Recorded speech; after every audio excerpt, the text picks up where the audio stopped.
Новая хваля рэпрэсій на СМІ затрымалі рэдактара ежедневніка Сергея Сацука ды заблакавалі сайт берасцейскай газеты.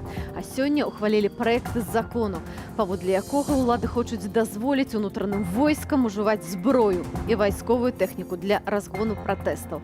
Такая вось падрыхтоўка да рэферэндуму. Абмяркуем таксама контрсанкцыі і ўзгадаем развал СССР. Гэта студыя Белсат, я Аліна Коўшык. Давайте абмяркуем падзеі серады разам. Далучайцеся да нашага эфіру, задавайце пытанні, будьце актыўныя, каментуйце і расшарывайце спасылку. Нам гэта вельмі патрэбнае. Ну а пачынаем выданне з злучэння з нашым карэспандэнтам Сергеем Пацасонам, які працягвае сваю працу ў Курдыстане. І зараз ён вярнуўся ў сталіцу Эрбіль. Вітаю, Сергей.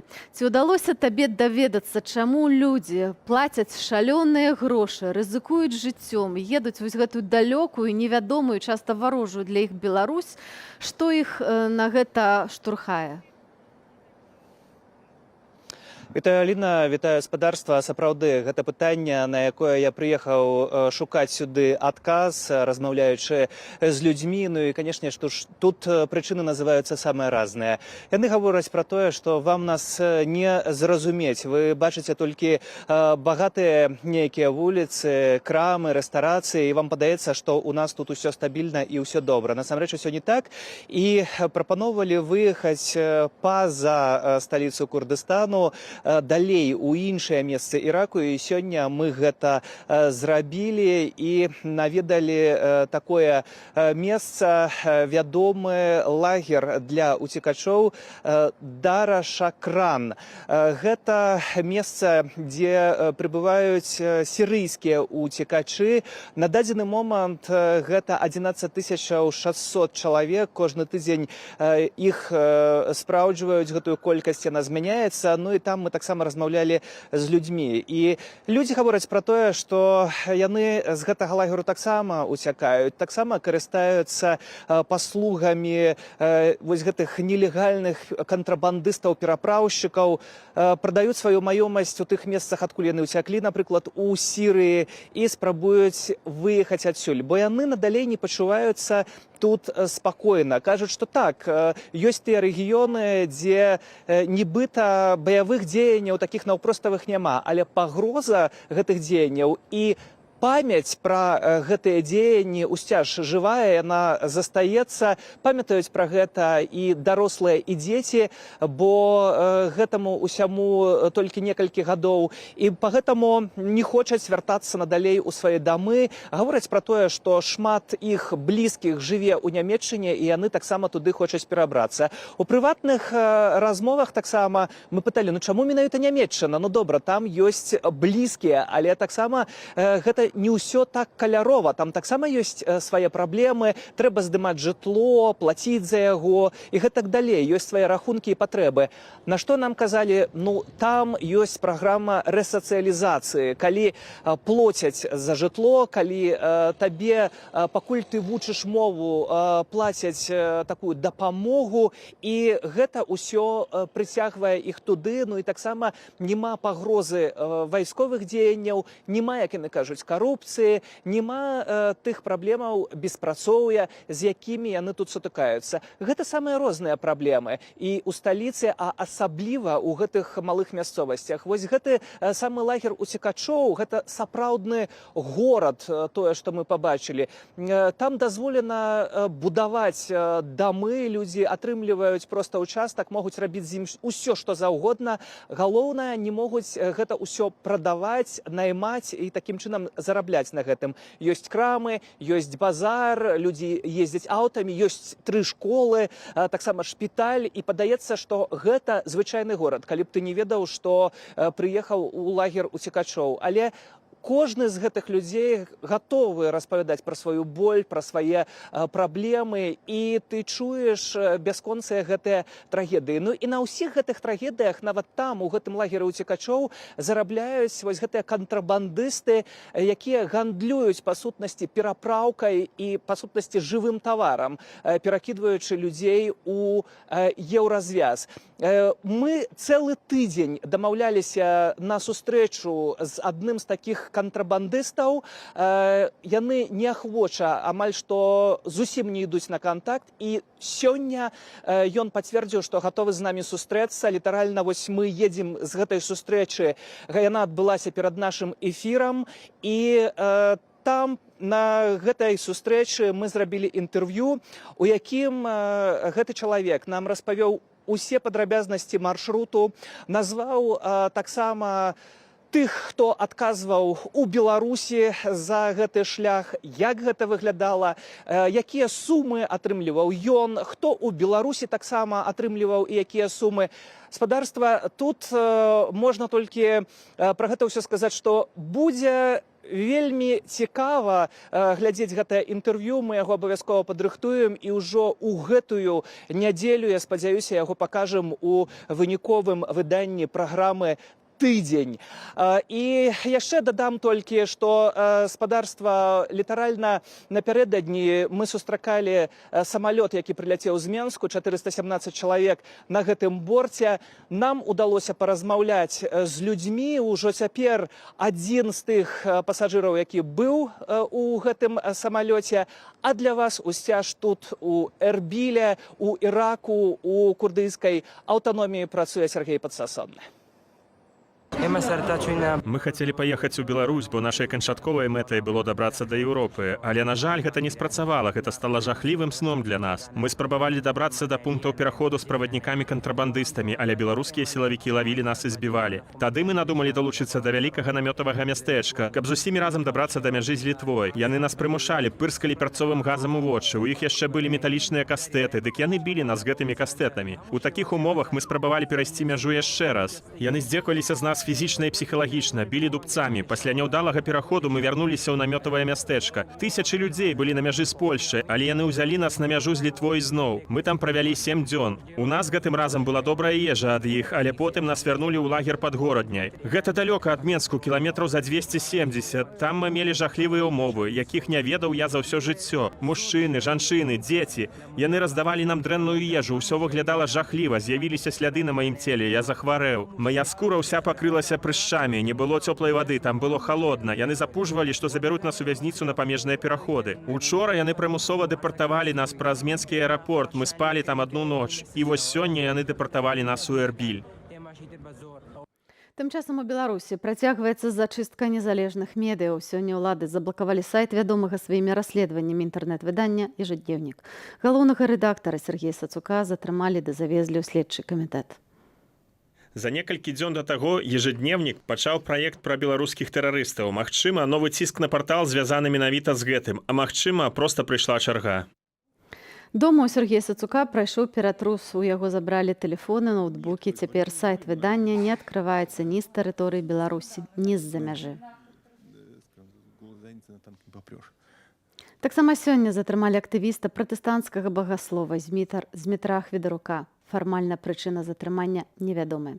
А цяпер да тэмы наўпрост, звязанай з рэпрэсіямі. Санкцыі ЗША супраць Беларускалію канчаткова ўвайшлі ў сілу. У першую чаргу яны накладаюць абмежаванне на разлікі прадпрыемства ў валюце. Каб захаваць транзіт сваіх грузаў у снежні, Беларускалій заплаціў літоўскай чыгунцы авансам. Грузы Беларускалію ў літоўскі порт Клайпеды дастаўляе кампанія ЛТГ Карго. Дзякуючы авансаванаму плацяжу ў снежні праз літоўскую чыгунку маюць транспартаваць 1 мільён тоннаў угнаенняў. Гэта прыкладна 69 саставаў за сотні. Па-за санкцыямі застаецца кантракт літоўскай чыгункі з Беларускаліем на транзіт угнаенняў да 2023 года, а таксама з беларускай калійнай кампаніяй да красавіка 2022 года. Незважаючы на абмежаванне, саставы з беларускімі грузамі будуць ісці ў Клайпеду, прынамсі, да канца года. А ми працягнем тэму санкцый з былым дыпламатам, даследчыкам цэнтру новых ідэў Паўлам Мацукевічам, які ўжо цяпер з намі на сувязі. Гаспадар Павел, вітаю вас. Добрый вечер. Хацела з вами абмеркаваць санкцыі. Ведаю, што вы невялікі аматар санкцыйнага ціску, сочым за вашымі выказваннямі. Тым не менш, вось мы на парозе новых санкцый, досыць моцных санкцый з боку Злучаных Штатаў, і вось мы бачым, пашлі першыя такія ластаўкі адказаў. Вось як, напрыклад, гэты матэрыял, пра які я толькі што казала, што Беларусь Калій заплаціў авансам за снежань, як бы каб працягнуць трансферт угнаенняў. Мы ведаем таксама, што гатэль «Планета» выкраслілі з вядомага сайту Booking на ўвесь свет, дзе можна было замаўляць начлегі па ўсім свеце, вельмі папулярны сайт. Ну дык вось, наколькі страшныя гэтыя санкцыі для Беларусі і контрсанкцыі, якімі так абураўся Александр Лукашенко, чым ён можа прыгразіць Захаду? Ну, вот я пока слушал ваш вопрос, вспомнил старый анекдот, может вы его знаете, про отца-алкоголика, который внезапно потерял работу, и сын спрашивает у него: папа, это значит, что ты меньше будешь пить? Нет, сынок, это значит, что ты будешь меньше есть. Мы видим, что все санкционное давление, которое адресуется на режим, белорусский режим достаточно успешно, так сказать, ретранслирует, но успешно в кавычках, либо на гражданское общество. Вот вы в предыдущих сюжетах рассказывали о проблемах, о закрытии фактически ежедневника. То есть идут, отрываются на белорусском обществе. Да, не остаются западные санкции без ответа белорусских властей. Я ознакомился с ответными мерами, но очевидно, что в конечном итоге, это, скорее всего, пострадает тоже белорусский потребитель, который, возможно, не увидит на своих прилавках какой-то продукции. А выиграют альтернативные поставщики из России, из Турции, из Китая. Ну, в общем, желающих поставить на освободившиеся полки свои товары, я думаю, найдется очень много. Ну, вось уже Украина зняла мыты на беларускія аўтамабілі. Ці гэта азначае, што яны хочуць скарыстацца пэўным чынам гэтымі абмежаваннямі накладзенымі? Я думаю, таких эпизодов будет много, и не вижу большого смысла осуждать этот бизнес, который ищет свои ниши. Так было всегда, и кто-то зарабатывал и на мировых войнах, мы эти примеры знаем.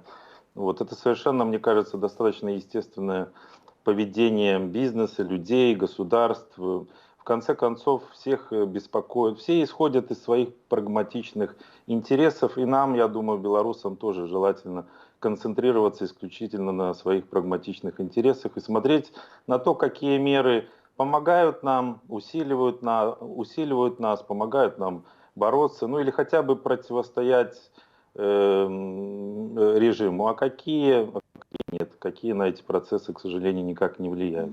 Все ж таки, я бы яшчэ хацела трошечкі затрымацца пры вось гэтай тэме санкцыяў, бо найбуйнейшы пакупнік прадукцыі Беларусь Калію пакуль застаецца ў Беларусі. Нарвежскую кампанію Яра неаднаразова крытыкавалі вось за супрацу з рэжымам. Кіраўніцтва Яру у сваю чаргу сцвярджае, што праз прысутнасць на беларускім рынке нас імкнецца захаваць і спрыяць захаванню правоў чалавека ў краіне. Ну, такое трохі дзіўнае тлумачэнне.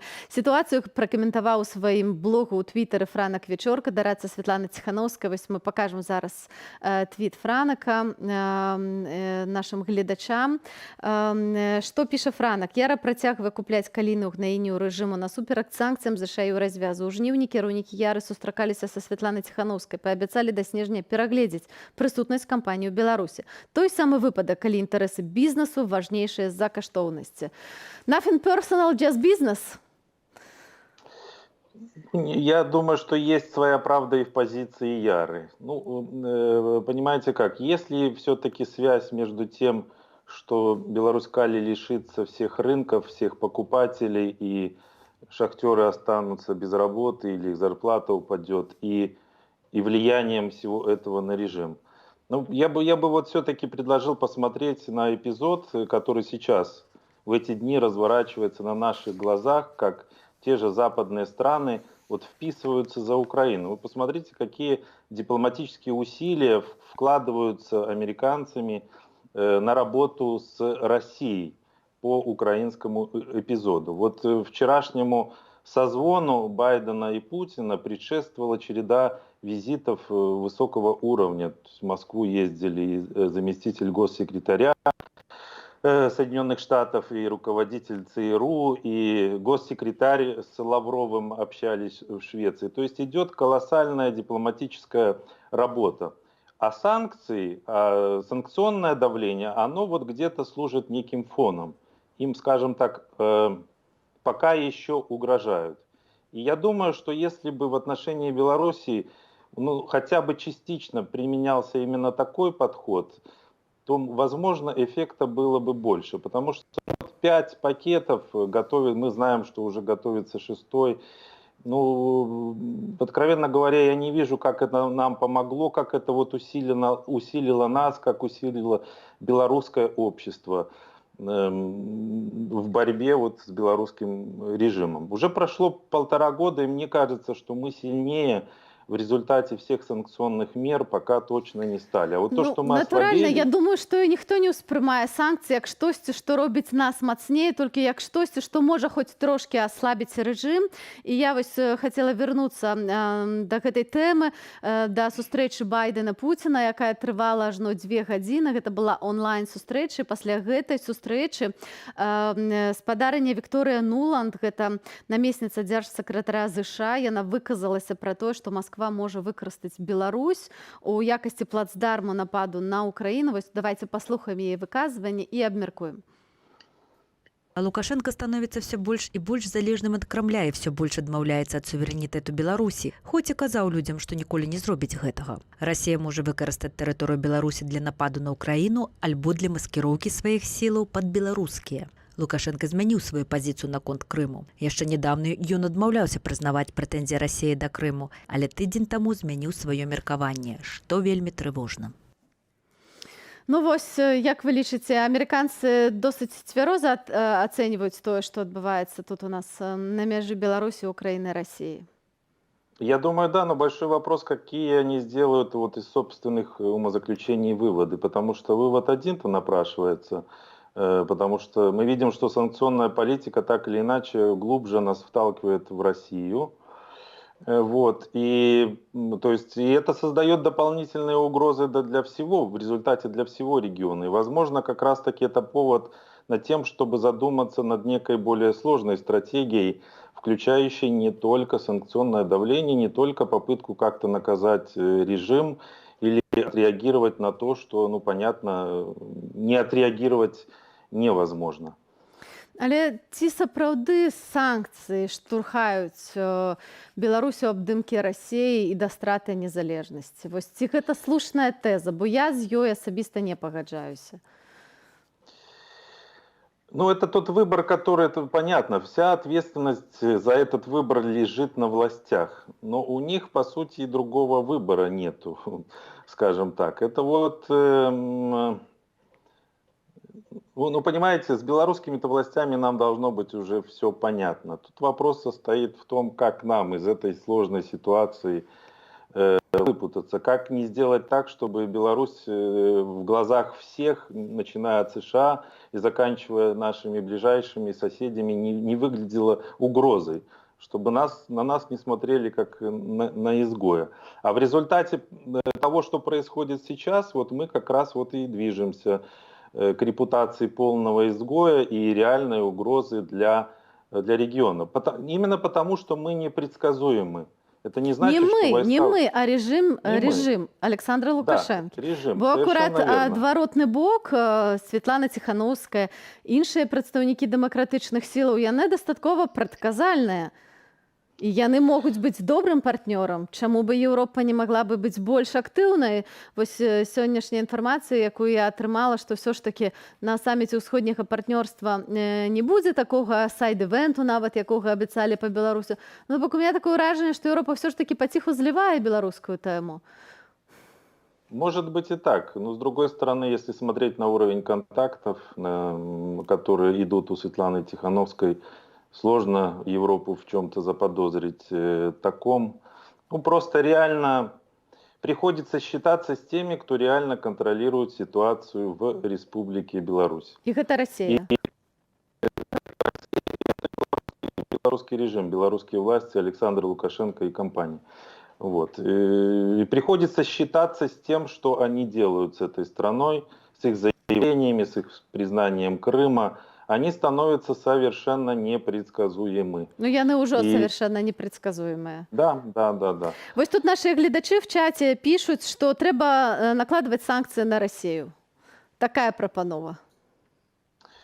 Ну, я боюсь, вы знаете, возможно, это бы имело свое воздействие, если бы эти санкции могли быть приняты на уровне Совета Безопасности ООН, и это означало, что все абсолютно страны мира присоединятся к ним, и там у Беларуси и России не будет вообще никакого выхода и поддержки на стороне.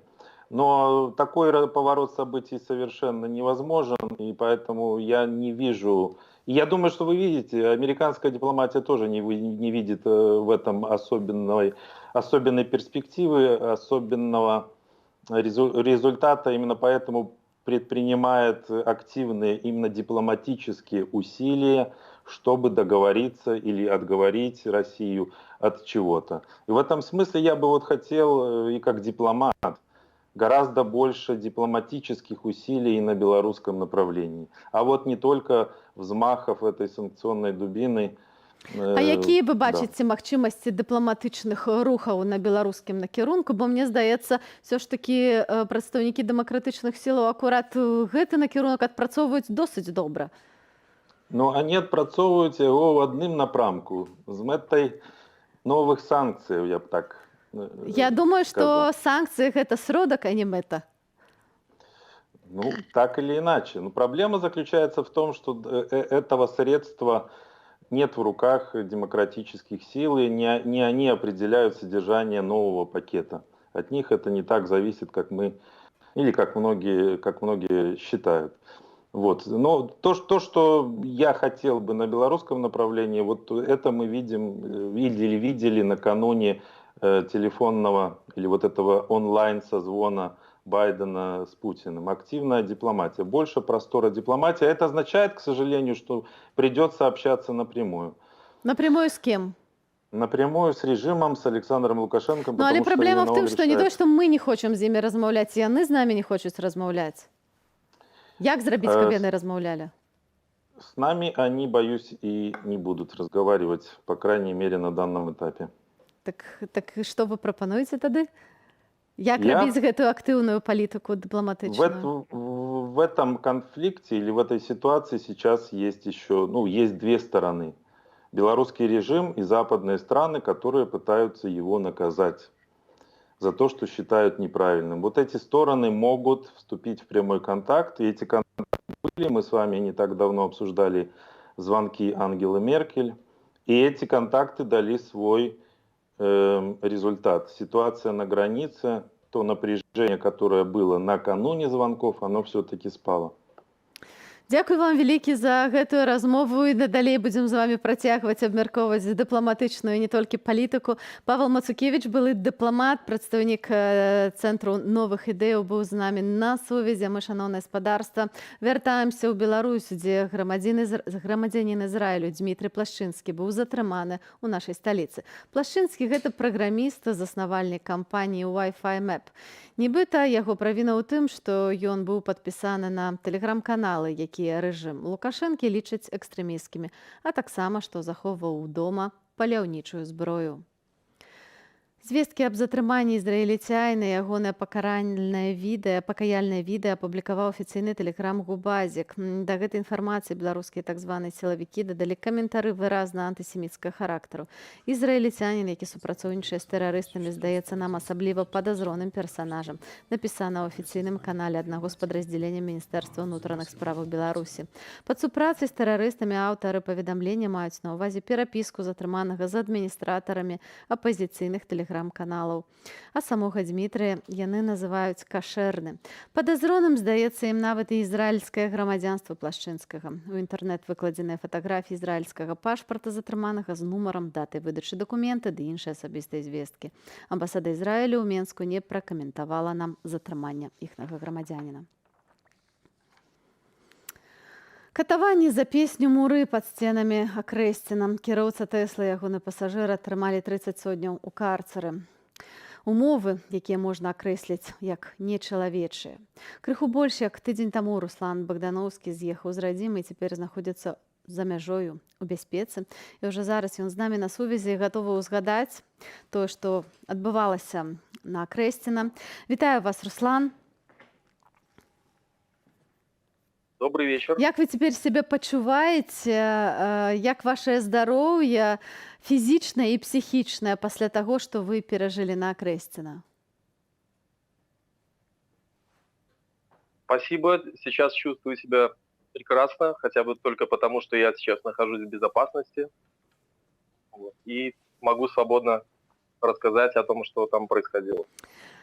Так, давайте раскажам, потому што гэтыя расповеды маюць вялікую вартасць. Вас затрымалі за тое, што вы ўключылі песню «Разбуры турмы Муры» пад Акрэсціна ў сваёй машыне. І вам прысудзілі 30 сотняў карцеру. Што адбывалася на Акрэсціна? Як вы ўзгадваеце гэты перыяд? Што найбольш вас кранула? Што было самым жахлівым? Ну, начну сначала. Меня задержали где-то через 1 час после того, как мы уехали оттуда, от здания тюрьмы. Задержание происходило без постановления на арест. Мне постановление не показали, потому что его, естественно, и не могли показать, так как его не было. Автомобиль также незаконно арестовали. Никаких оснований для ареста автомобиля не было. Вот. И протокол составили потом после доставления нас в РУВД за пикетирование и участие в массовых мероприятиях. То бок вы пікетавалі песняй, можно сказать. Да, из-за того, что мы включили песню «Разбуры турмы Муры», вот, начался прессинг. Вы лічыце, што гэта помста вам, вось гэтае затрыманне за то, што вы усілілі нейкую надзею ў сэрцы тых людзей, якіх незаконна трымаюць на Акрэсціна? Да, безусловно, это месть, так как люди, которые все это инициировали, а именно начальник тюрьмы, он понимает и осознает то, что люди, которые, находясь в застенках тюрьмы, услышали эту музыку, то, что для них это такой подъем душевный и надежда в скорых переменах в стране. Пра вось начальніка Акрэсціна Кенюха вы хіба можете расказаць трошкі болей, бо мелі з ім досыць інтэнсіўныя, калі можна назваць гэта адносінамі, ну прынамсі сустрэчы. Што вы можете расказаць нашим гледачам? Могу рассказать следующее, что этот человек показался мне просто невменяемым. Он угрожал мне, то, что он изнасилует меня дубинкой, и говорил, что меня забросят в камеру к петухам грязным, которые меня изнасилуют. Але нічога такога не здарыліся, гэта былі пагрозы, на шчасце, так? Ну, к счастью, да, это были лишь угрозы, и пытались меня морально сломать. Тым не менш, После этих угроз меня бросили в карцер. вас кінулі ў карцер. Як выглядала ваш месяц у карцеры? Карцер представляет из себя комнату меньше 6 метров квадратных, в которой мало очень места даже для одного человека, не говоря уже о том количестве, в котором мы там находились. А колькі было там людзей? В разные периоды времени нас было там от 4 до 8 человек. У нас не было средств гигиены элементарных, таких как щетка зубная. За все время, за 30 дней, что я там находился, не предоставили они мне ни зубную щетку, ни в душ ни разу не вывели в баню. не было никаких прогулок. Передачи также они не передавали. Руслан, То есть создавались такие условия максимально дискомфортные, максимально, чтобы задавить морально.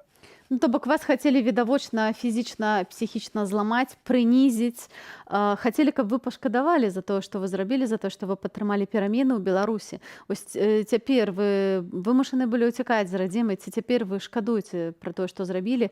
Не лепей было бы жыць спакойна, так як раней? Ці гэта агулам магчыма цяпер у Беларусі?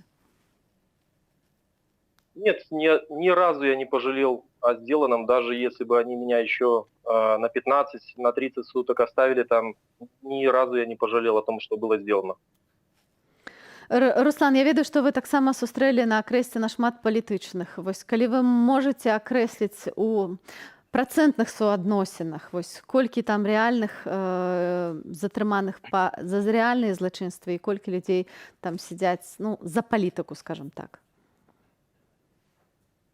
Все ребята, которые находились со мной в карцере, это все ребята по сфабрикованным политическим статьям.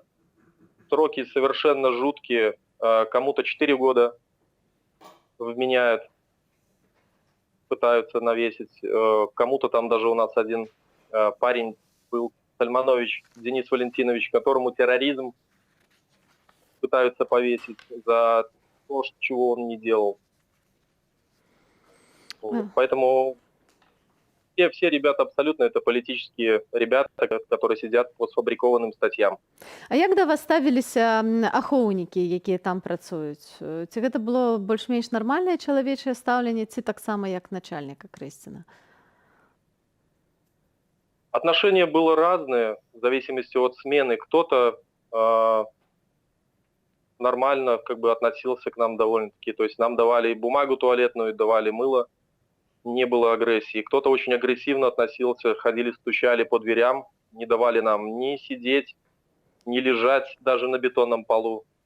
Кстати, хочу отметить то, что в камере мы спали на бетонном полу, нам не давали ни матрасов, ничего. Более того, вещи плотные все у нас забрали, именно для того, чтобы ощутили максимальный дискомфорт, находясь на колючем бетонном полу, холодном.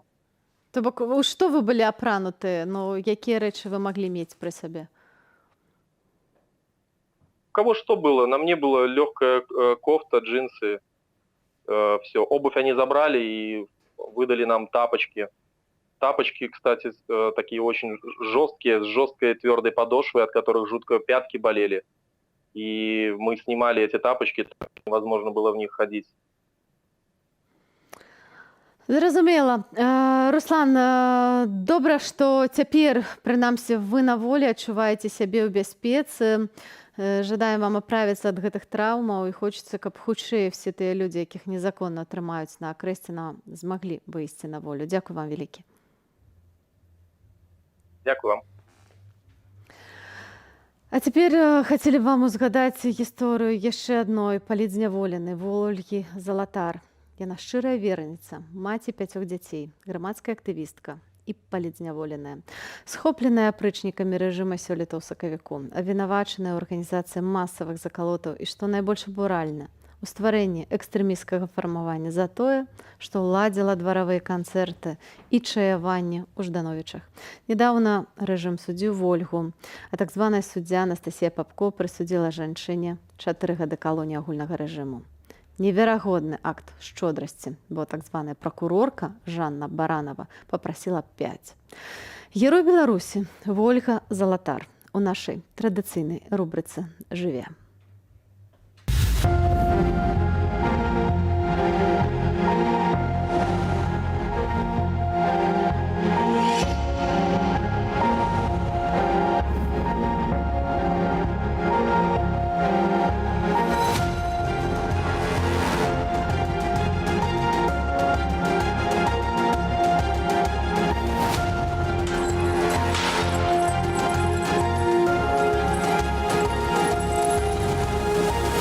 Гледзячы на высокія сцены і краты, я адчуваю сябе свабоднай.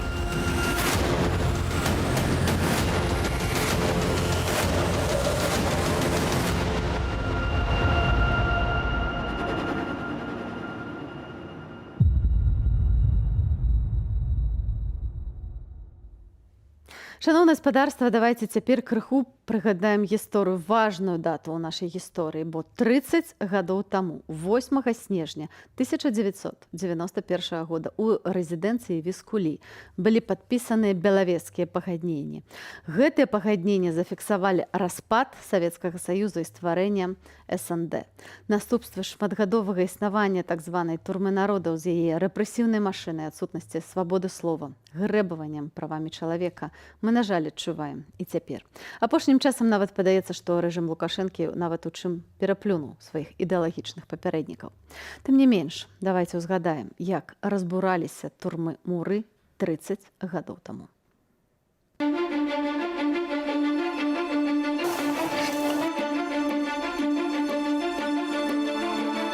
Беларусь становится незалежной от России де юре. Это упершыню адбылося за 200 годов.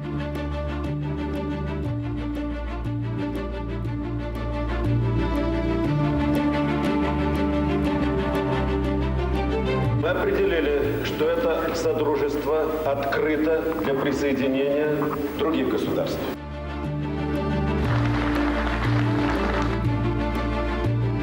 Здравствуйте, в эфире «Вести». СССР больше нет.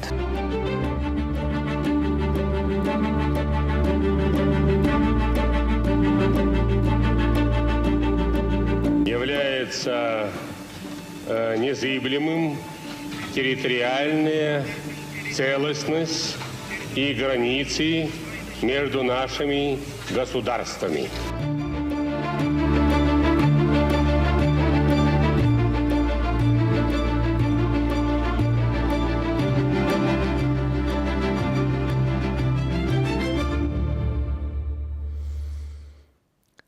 Гадоў ад развалу СССР. Сёння кожны пяты расеец не можа расшыфраваць правільна гэтую абрэвіятуру. Для большасці СССР цяпер гэта сцягі гімн.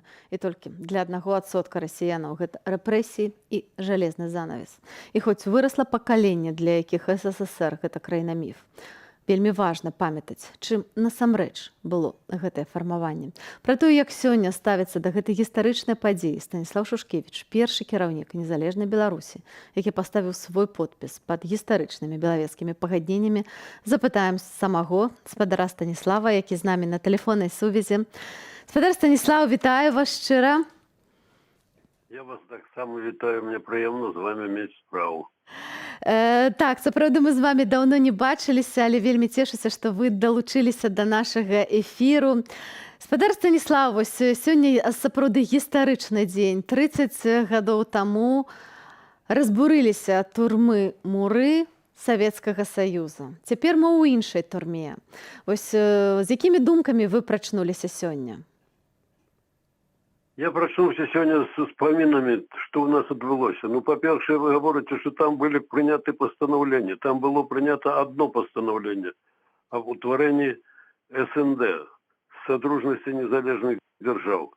І была зроблена ад імя траіх кіраўнікоў дзяржаў заява аб тым, што мы падпісалі такое пагадненне. Гэта былі два дакументы, але адзін з іх, ён такую мае юрыдычную вялікую сілу, таму што фактычна ён ператварае былы Советский Союз, Союз Советских Социалистических Республик у конфедерацию. Мы не уживали этого слова, как не заблытывать усіх далей, потому что Горбачев имкнулся побудовать конфедерацию такую, как он был на челе. Такой конфедерации быть не может. Так вот, я сегодня проснулся с этими вспоминами и подумал, что мы сделали добрую справу. И она вельми высоко оценена юридичными комиссиями сусветными. И шведские амбассадоры сказали, что это был шедевр легитимной дипломатии конца другого тысячелетия. Я ганарусь тем, что имел до этого дочинения, ганарусь тем, что первый поставил подпись, бо мы ставили подписи в алфавитном порядку: Беларусь, Россия, Украина. И этот документ является шедевром легітымнай дыпламатыі. Вось прыкладна таксама Леонид Кучма назваў падпісанне гэтых пагадненняў адным са сваіх самых галоўных жыццёвых дасягненняў. Ці вы з гэтым пагаджаецеся? Ой, прабачце, Ален Краўчук. Ведаеце, што я ганаруся больш за ўсё тым, што не гэтым. Это у меня на другім месцы. на першым месцы у меня тое, што я зрабіў усё, каб было выведена ядерная зброя з тэрыторыі Беларусі, бо Беларусь была самай насычанай ядерной зброей краіны ў свеце у пераліку на адзінку плошчадзі альбо на 1000 грамадзян. Так вот, гэта было выведена. І уявіце сабе, што у Беларусі засылася ядерная зброя.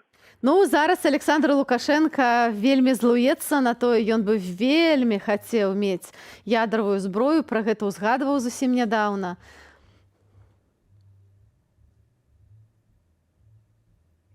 Спадар Станіслаў? Так. Вось як вы лічыце, ці магчымае Владзімір Пуцін, каб пагадзіўся на тое, каб у Беларусі ў пэўным сэнсе неяк вярнуць ядравую зброю? Вы ведаеце, это такі міжнародны скандал будзе, таму што мы расшырылі зону без'ядернасці, і мы былі вельмі добра прыняты замежжам. Нікога так не прымалі з афіцыйным візітам у Злучаных Штатах Амерыкі ў Пентагоне, як мяне, як кіраўніка дзяржавы, ну і Козловскага, як міністра обороны, вось Павла Павловича. І мы подписали там документы. Ни одна краіна не мела справы з таким. У нас прымаў Лес Эсфін, это быў кіраўнік Пентагону, міністр обороны Злучаных Штатаў Амерыкі, і прысутнічаў пры этом Колін Пауэлл. Ну, ён быў пасля дзяржсакратаром, а тады ён быў кіраўніком штабу военных. Я паўтараю, ни одна краіна, у тым ліку і Россия, і Украина, не были прыняты на таким узроўні, на якім была прынята Беларусь. Я думаю, что наиважнейшим было тое, что мы скоротили зону, где находилась ядерная зброя.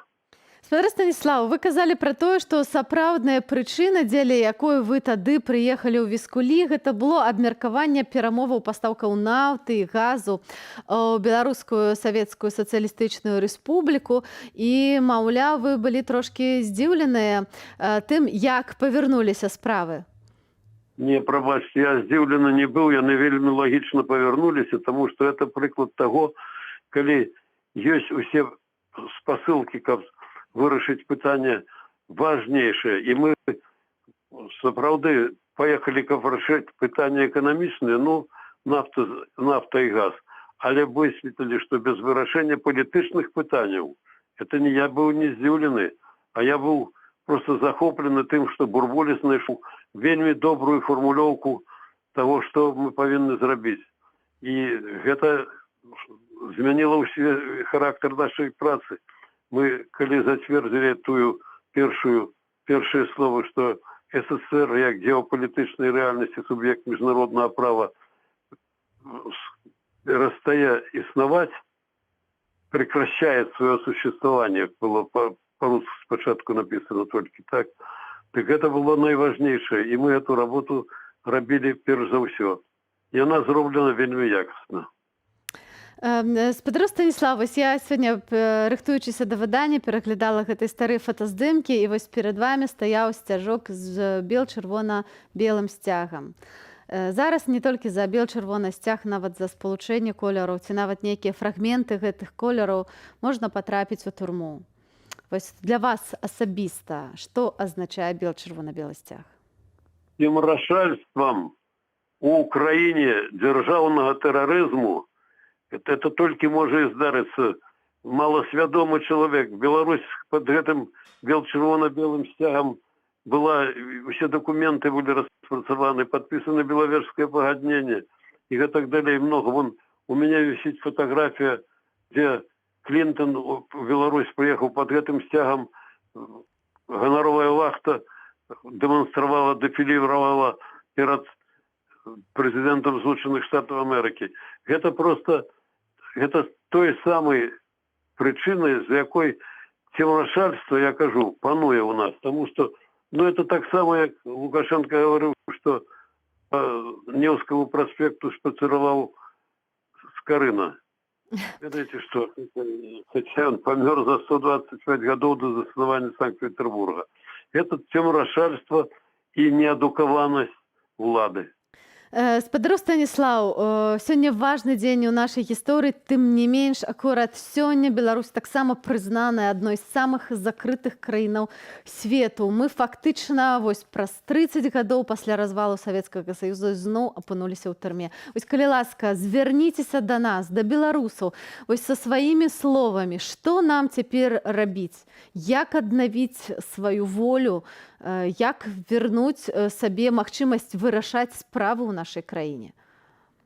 Вы ведаеце, у 87 годзе, 29 мая 87 года, была прынята Женевская декларация о терроризме.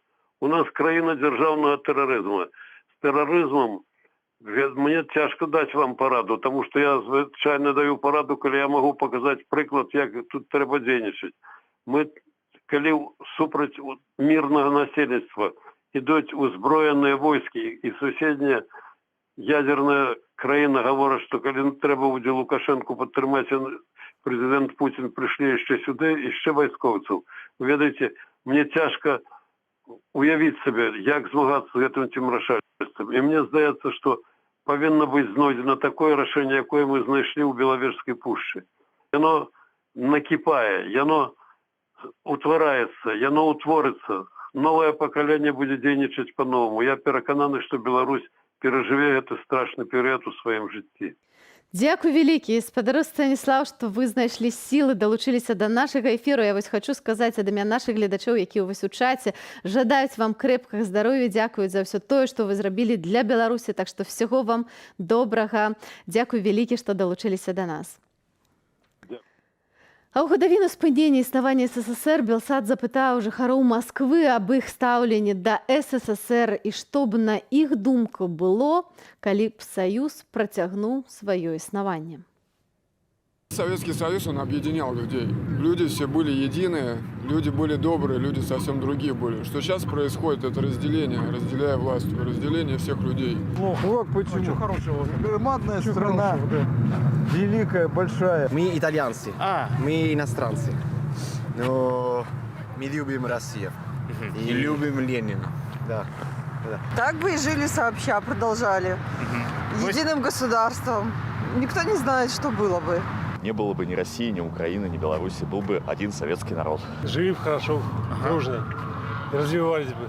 Как-то жили, вот как вот жили дружно, я думаю. Ну, наверное, благополучно процветали вместе с нами. Да было бы, конечно, лучше, чем сейчас. Гораздо. Но так натворили делов, не подумав. Так же бы мирно мы и жили, и все. Мы так дружим с белорусами, у меня много белорусских друзей. Нам нечего делить, мы хорошо, в хороших отношениях. Шановне господарство, а цяпер прапаную вам параўнаць адказы масквічоў з адказамі кіяўлянаў, бо нашы карэспандэнты звярнуліся да іх і запыталі пра іх стаўленне да Савецкага Саюза. Я скажу, што было б не горш. Для Украіны было б лепш. Мы страцілі вельмі шмат: эканоміку, асвету, ахову здароўя і ўсё такое іншае. Гэта добра, што Саюз распаўся, і хацелася, каб яшчэ мы лепш жылі. Я Саюза не памятаю, але па расповеду старэйшых там проста было горш. Не было б развіцця, мы былі б у тым жа самым месцы, калі ён распаўся і праз 30 гадоў. Усё ж лепш, як зараз, але лепш змяніць прэзідэнта. Камунізм – гэта ідэалогія, якая не мае будучыні, таму ў любым бы выпадку ён распаўся. Нічога добрага не было б, таму што камунізм – гэта антыутопія. Я думаю, што там надта прыціснялі шмат чаго, і мне гэта зусім не падабаецца. На маю думку, было б дрэнна, таму што незалежная, хоць і невялічкая краіна, гэта лепш.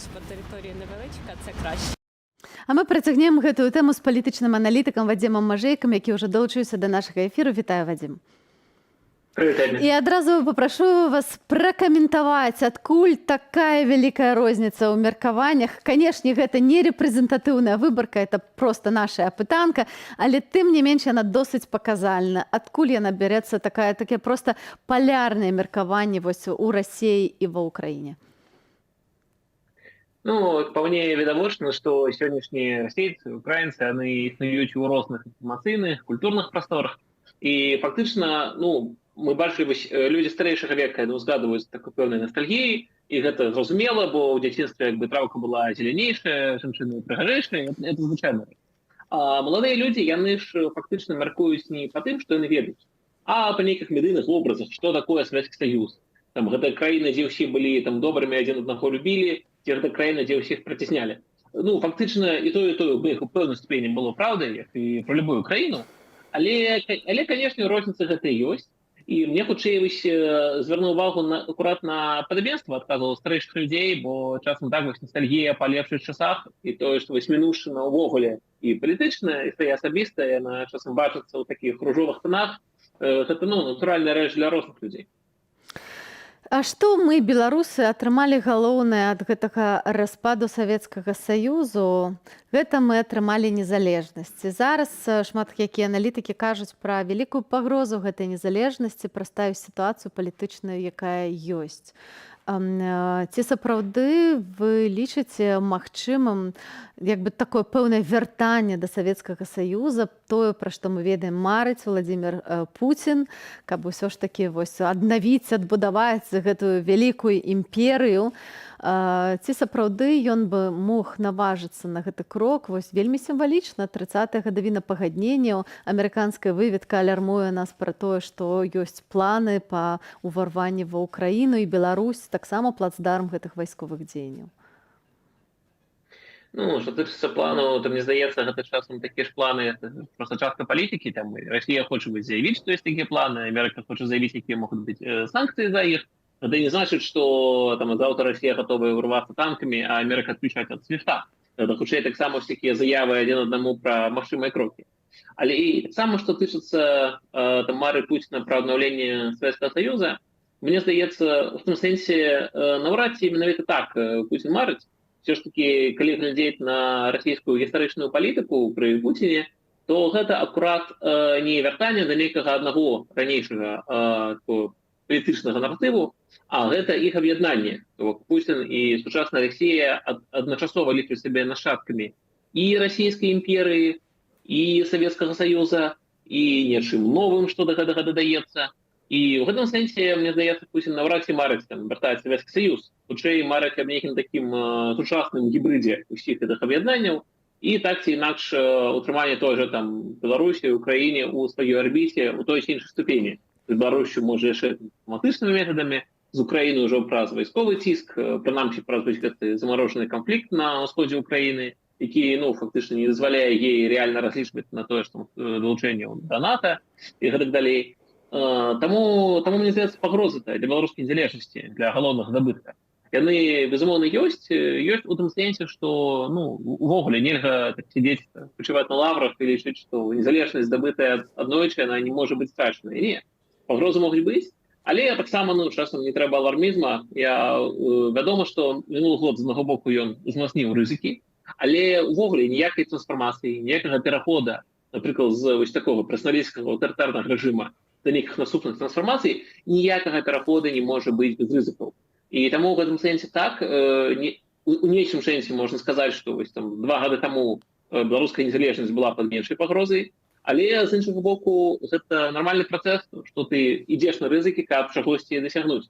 Таму мне здаецца, гэтыя рызыкі далёка не дарма прайшлі, і яны вартыя таго, каб мы зрэшты атрымалі Беларусь лепшай краіны ў будучыні. І беларусы гатовыя рызыкнуць, гатовыя заплаціць гэты высокі кошт трансфармацыйны, як вы лічыце? Мы саспелі як нацыя да таго, каб зрабіць гэты крок?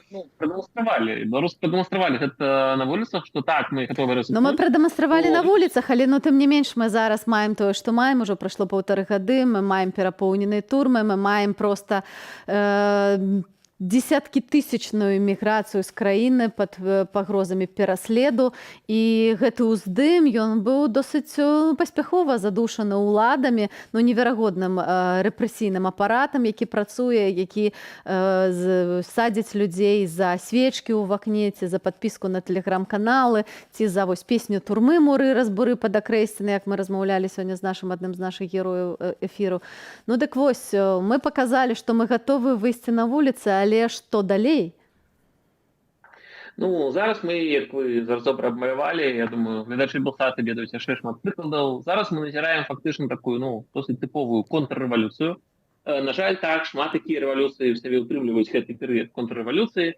Памятаем, як там і, напрыклад, можна згадаць з розных гістарычных перыядаў, і вось як было у палякаў падчас салідарнасці, калі это доўжылася там 10 год, і быў перыяд, калі было шмат рэпрэсій, шмат зняволеных, калі фактычна прафсаюз салідарнасць страціў большую частку сваіх сябраў, таксама все пэўна выглядала не надта аптымістычна для іх той момант. І можна згадаць, напрыклад, як там у часы той же, мы ж сёння згадвалі расійскую імперыю, як былі рэвалюцыі 1905-1907 года, а потым 1917, і таксама першыя апошнія 12 гадоў, і гэта таксама далёка не лёгкія часы для рэвалюцыянераў у расійскай імперыі, хто марылі таксама ў нейкіх пераменах. Але сам факт, што рэвалюцыя не заўсёды перамагае ў першы дзень, а часам бываюць так перыяды і цяжкасці, і контррэвалюцыя, гэта, на жаль, сумная рэчаіснасць. Але гэта не адмяняе такого факта, што беларускі народ прадэманстраваў, што ён гатовы імкнуцца да лепшага жыцця, ён не гатовы завісаць бясконца ў гэтым абшары, які маем зараз. І фактычна пасля Крыма Лукашенко ж выязджаў на тым, што пужаў беларусам, маўляў, альбо я, альбо Пуцін на танкі. І ў 20-м годзе беларусы прадэманстравалі, што так, мы гатовыя рызыкнуць. Рызыка Пуціна на танкі нікуды не дзелася, але гэта не значыць, што мы гатовы ўсё жыццё жыць вось пад такім страхам, і з-за гэтага страха не дзейнічаць. Не, страхі бываюць часам рэальныя, часам пагрозы ёсць. Страхі бываюць мабілізацыйныя таксама. Так, там у гэтым сэнсе тое, што мы бачым, я заўсёды калісьці казаў, што страшна дзейнічаць, але яшчэ больш страшна не дзейнічаць. Яшчэ больш страшна бясконца завіснуць вось у тым небыцці, якім ёсць Беларусь зараз. Ніхто не хоча такой будучыні для сабе, для сваіх дзяцей. Все разумеюць, што трэба нешта змяняць. Так, могуць быць розныя. Спадар Вадзім, я вось думаю, што 30 гадоў таму мала хто з тых жыхароў Савецкага Саюзу думаў пра тое, што гэтая вялікая імперыя распадзецца, і не верыў у тое, што гэта магчыма. Гэта адбылося сёння роўна 30 гадоў. На жаль, мы застаемся ў іншай турме, якая у пэўным сэнсе застаецца і спадчынай таксама гэтага Савецкага Саюза, але тым не менш няма рэжыму, які б ніколі не скончыўся. Дзякуй вам вялікі за гэтую размову. Дзякуй вам. Я веду шмат дыктатараў, якія хацелі правіць бясконца, але ні ў адных гэта не атрымалася. І дзякуй Богу, дзякуй вялікі, всяго добрага.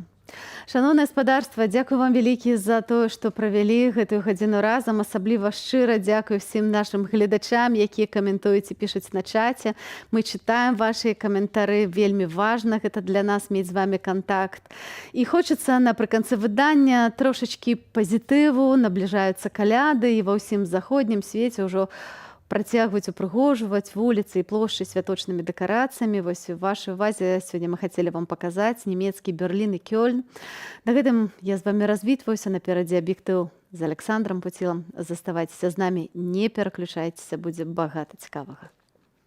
Thank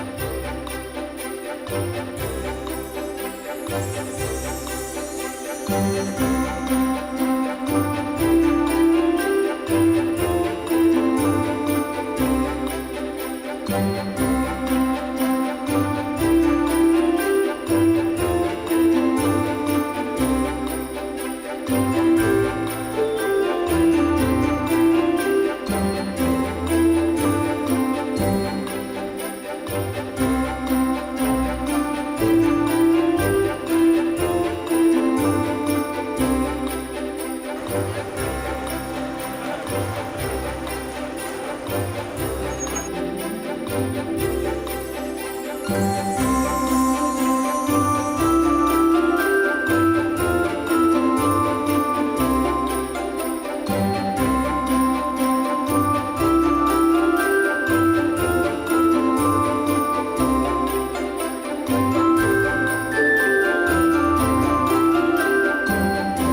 Сёння з изолятару часовага ўтрымання пасля месяца адміністратыўнага арышту выйшаў на волю Алексей Каневскі. Яго пад манам затрымалі 8 верасня ў зале суда, куды выклікалі ў якасці сведкі і двойчы пакаралі 15-дзённым арыштам. Алексей Чалец ужо знакамітай гомельскай сям'і Каневскіх. Ягоную маці, гаспадарню Таццяну, сябру ініцыятыўнай групы Святлана Ціхановская судзілі на 6 гадоў калоніі, а старэйшага брата Дмітрыя на 3. Мы распачынаем аб'ектыў. Мяне завуць Александр Пуціла. Добрый вечар. Роўна 30 гадоў таму распаўся Саюз Савецкіх Сацыялістычных Рэспублік. Ці існуе ностальгія па такой радзіме? Імперія і камуністычны рэжым былі моцна звязаны адно з другім, пераплецены, пераблытаны, і крах камуністычнай сістэмы аўтаматычна вёў да краху імперіі. Эстонія не верыць, што мігранцкі наплыў можа абмежавацца толькі межамі Польшчы і Літвы і ўслед за Украіною рыхтуе адпор загадзя. У адрозненне ад Беларусі, Расіі нікога не трэба прывозіць самалётамі. Дастаткова актывізаваць людзей на ўласнай тэрыторыі, якія жадаюць нелегальна трапіць у Еўропу. Без права на развітанне. Сёння памёр мой дзядуля, у яго фактычна няма сваякоў, якія могуць яго пахаваць. Маці ў турме, я на эміграцыі, бабуля памерла. Пачынаем наше выданне наўпроствай сувяззю з Эрбілем у Іраку. Там працуе Сергей Пасасон, наш корэспандэнт, які працягвае распавядаць усім нам у іракскім Курдыстане, што адбываецца. Што цікавага, Сергей? Добрый вечар. Вітаю, Алесь, вітаю спадарства. Сёння мы працягвалі пошукі адказаў на пытанні, якімі задаюцца ўсе. Чаму людзі адсюль з'язджаюць, што ім пагражае і чаго яны шукаюць у Еўропе. Сёння мы дзеля гэтага выехалі з гораду, накіраваліся ў правінцыю і наведалі лагер сірыйскіх уцекачоў Дарашакран. Там пражывае на дадзены момант каля 12 тысячаў чалавек. Гэта выглядае як вялізны гарадок, дзе ёсць 3 школы, ёсць больніца, ёсць крамы, ўсё функцыянуе нібыта нармальна. Але ўсе гэтыя людзі страцілі свае дамы, кожны са сваёй драмай і са сваёй трагедыяй. Усе гавораць пра тое, што яны хочуць лепшага жыцця, таксама многія выбралі і беларускі маршрут. Для некаторых гэты маршрут скончыўся няўдала і яны вярнуліся. Чаму Нямецчына? Таму што там, як яны гавораць, аплочваецца жытло, таксама можна атрымліваць дапамогу грашовую. І гэта ўсё іх прыцягвае. Ну і перадусім гаворка ідзе пра тое, што ёсць нейкая стабільнасць і будучыня для дзяцей. Усе яны паўтараюць, што не хочуць жыць так, як жылі іхныя дзяды, альбо як, напрыклад, жывуць яны самыя. Гучаць, напрыклад, такія параўнанні, што Александр Лукашенко, ягоны рэжым горш абыходзіўся з курдамі, чым рэжым Саддама Хусейна, які таксама вельмі жорстка да іх ставіўся. Мы шукалі адказы таксама, як выглядалі і выглядаюць яшчэ гэтыя маршруты, хаця ўжо гавораць пра тое, што гэты маршрут беларускі закрываецца. Сёння ў нас удалося паразмаўляць з гандляром, гэтак званым жывым таварам, чалавекам-кантрабандыстам, і ён распавядаў усе гэтыя схемы. Гэта інтэрв'ю, пра якое мы дамаўляліся цягам тыдня, яно ўдалося, і я спадзяюся, што яго вы, шаноўныя гледачы, пабачыце ўжо ў бліжэйшую нядзелю у выданні тыдзень, бо вельмі было складана на яго дамовіцца, але там прагучаць вельмі сур'ёзныя сенсацыйныя заявы ў гэтым інтэрв'ю, у тым ліку пра новыя маршруты, бо калі беларускі маршрут зачыняецца, то што далей? Гэты адказ ужо ў выданні тыдня, у нядзелю. Заахвочваю абавязкова быць з намі. Алесь. Дзякуй вялікі, Сергей. Працягваем сачыць за жыццём іракцаў і нагадваем, што ў Сірыю адпраўляюць мігрантаў. У Сірыі яны падвяргаліся палітычнаму пераследу. Працягваем праграму. Еўракамісія прапанавала даць Польшчы, Літве і Латвіі права рэгістраваць прашэнні аб прытулку на працягу 4 тыдняў. Сёння правілы еўразвязу вылучаюць на гэтую працэдуру ўсяго 10 дзён. Папраўкі таксама дазволяць 3 краінам не весці зарэгістраваных просьбітаў прытулку ў спецыяльныя цэнтры, атрымаць іх 4 месяцы на мяжы. Тым часам Польшча і краіны Балтыі актыўна будуюць бар'еры на вонкавых межах еўразвязу. Пра тое, як гэта адбываецца з Эстоніі, распавядзе Александр Папко. За моей спиной, за сухим рэчышчам ракі Нарва, пачынаецца Расія. Мы знаходзімся ў Эстонії. Калючы дрот, які вы можете бачыць, тут нацягнулі ўсяго некалькі дзён таму. Прычынай яго з'яўлення стаў міграцыйны крызіс, справакаваны ўладамі Беларусі.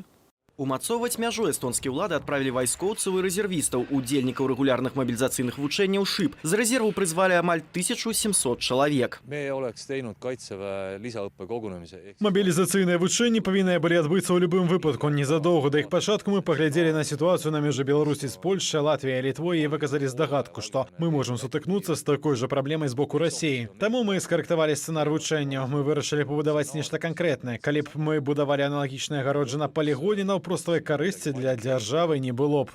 Працягласць эстонска-расійскай мяжы 294 кіламетры. Яна ўсяго на чвэрць карацейшая за мяжу Польшчы з Беларусю, дзе на пачатку лістапада ўлады Беларусі сабралі каля 4000 мігрантаў з Блізкага ўсходу. Эстонскія вайскоўцы ўсталявалі агароджы толькі на некалькіх участках, якія раней выкарыстоўвалі кантрабандысты. Мы закрылі драцянымі агароджамі прыкладна 25 кіламетраў нашай мяжы. Цяпер мы абсталёўваем мяжу паскоранымі тэмпамі. Гэты працэс ідзе ўжо больш за 10 гадоў. Мы ўсталёўваем камеры, радары, размяшчаем беспілотныя апараты. А калючы дрот – гэта толькі часовая мера на тых участках, якія мы яшчэ не абсталявалі. Пакуль міграцыйную сітуацыю памежнікі ацэньваюць як спакойную. У гэтым годзе было некалькі спробаў нелегальнага перасячэння мяжы, якраз на тых участках, якія мы ўмацоўвалі разам з войскам. Але я не магу сказаць, што нядаўні крызіс неяк паўплываў на нашу штодзённую працу. У студзені-кастрычніку праз тэрыторыю ўсходніх суседзяў у еўразвяз нелегальна прыбылі каля 8000 чалавек. Гэта ў 2 разы менш за плыні нерэгулярнай міграцыі, якія ідуць у еўразвяз праз Канарскія выспы, Марокка і мяжу з Турцыяй, а таксама ў 6 разоў менш, чым патокі праз Італію і Балканы. Аднак рост на ўсходнееўрапейскім кірунку найбольш значны – у 15 разоў. Кіраўнік памежнай службы еўразвязу Фабрыс Лежары нядаўна падкрэсліў, што мігрантамі сталі маніпуляваць урады, якія жадаюць націснуць на аб'яднаную Еўропу. У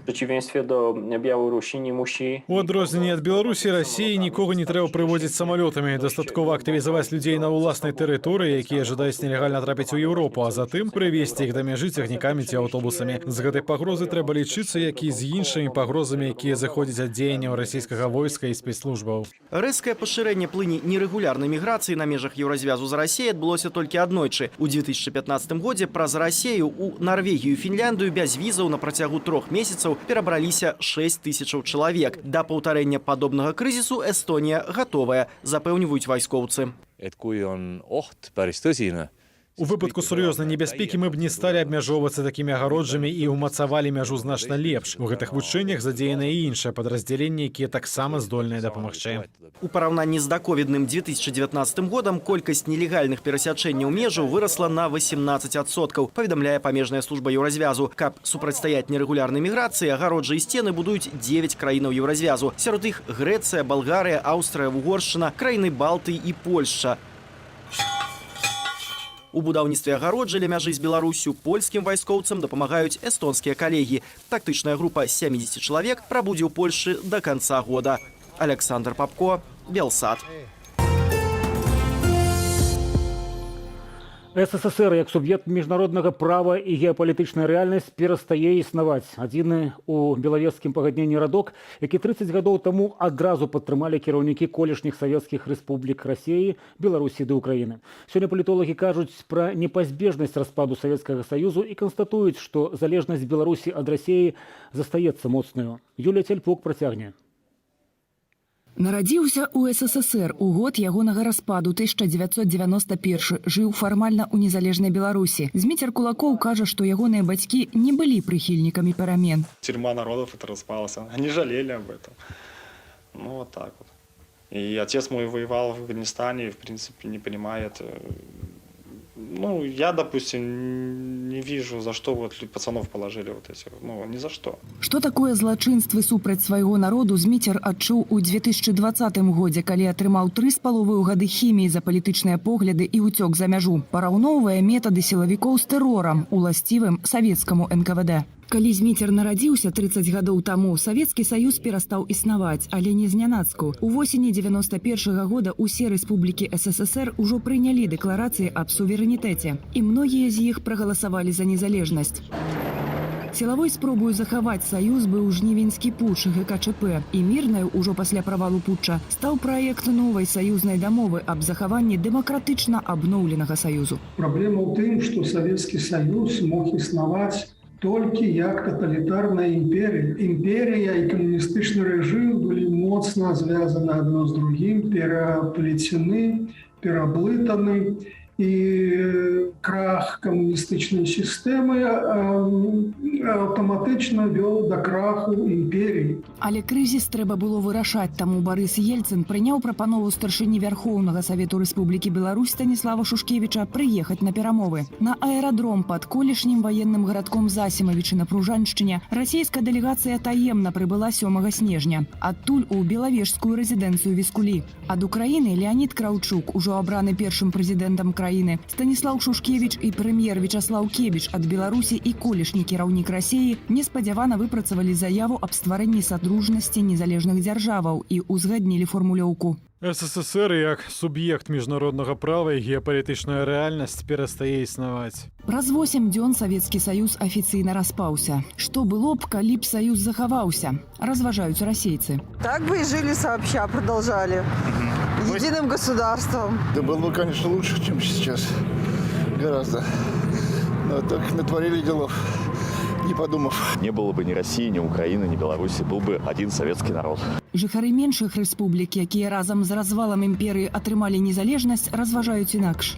Пропала бы украинская мова. Знікла б украінская мова. Беларуская прападае ўжо амаль цалкам. Уплыў Масквы на Прыбалтыку быў бы мацнейшы. Мы загубили багато людей. Ми згубілі шмат людей, згубілі частку тэрыторыі. Я лічу, што не варта было рэзка адмяжоўвацца ад Расіі. Трэба было неяк супрацоўнічаць. Україна, скоріше за все, перебувала в тих Украіна, хутчэй за ўсё, перабывала б у тых самых тэрытарыяльных межах, але на сённяшні дзень быў бы ніжэйшы ўзровень жыцця ў тых рэспубліках. Быў бы таталітарызм і дыктатура.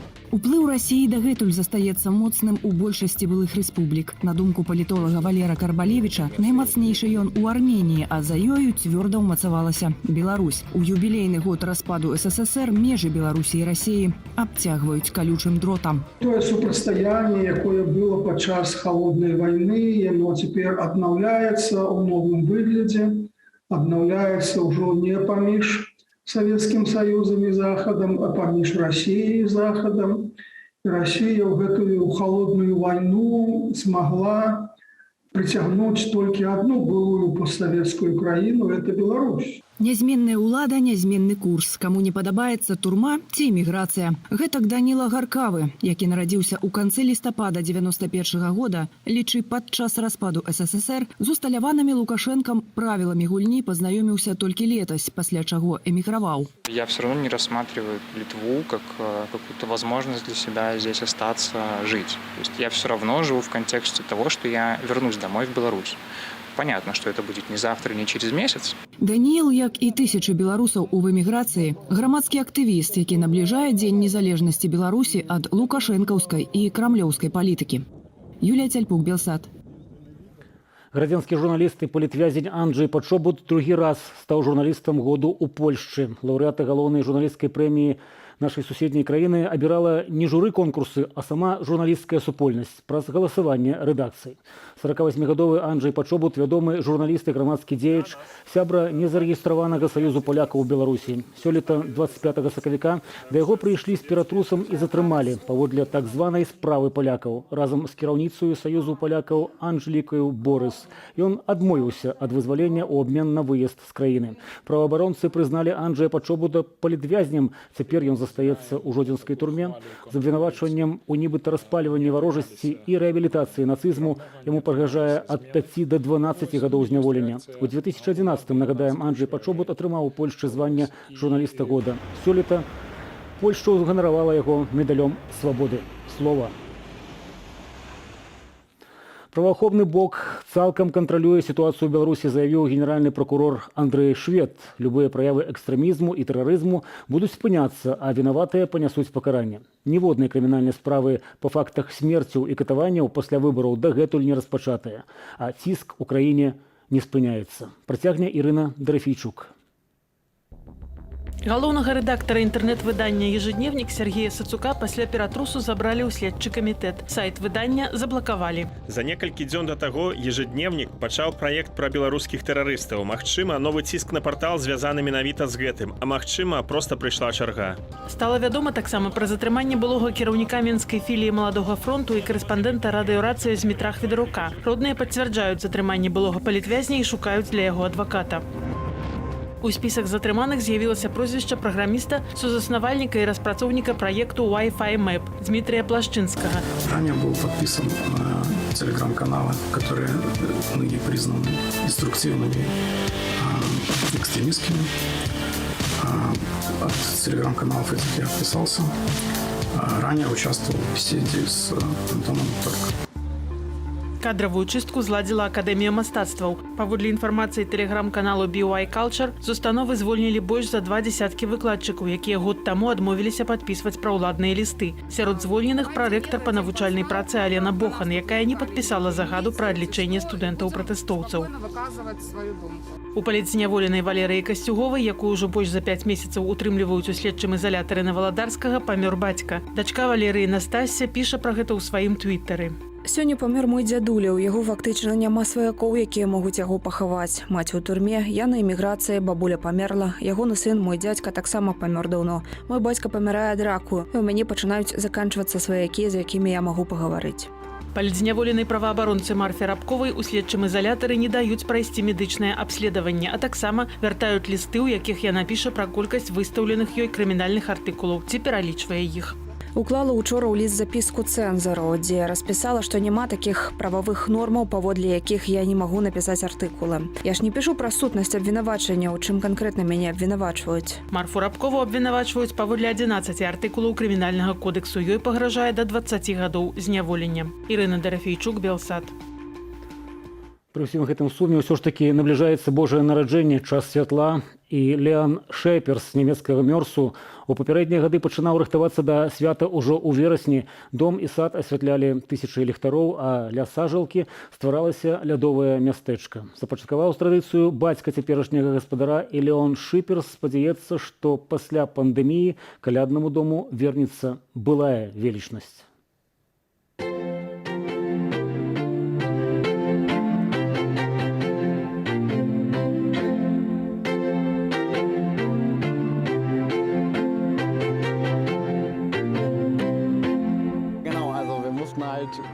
Нам давялося паменшыць экспазіцыю больш як і ў палову, бо не так шмат месца спераду. Ззаду мы звычайна размяшчаем 130 000 лампачак, але тут спераду можна размясціць толькі 40 000. Так што гэта вялікае скарачэнне, але лепш, чым нічога, лепш, чымся ўсё ў цемраве.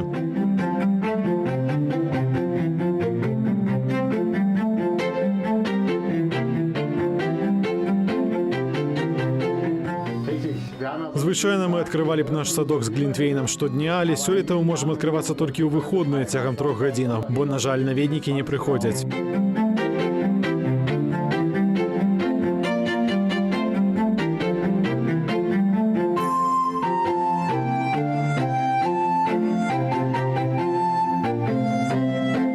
Налета мы пабачымся зноў, калі калядны дом у Мёрсе зноў стане велічным. І з такім спадзевам я зычу вам шчаслівага Божага нараджэння і шчаслівага Новага года.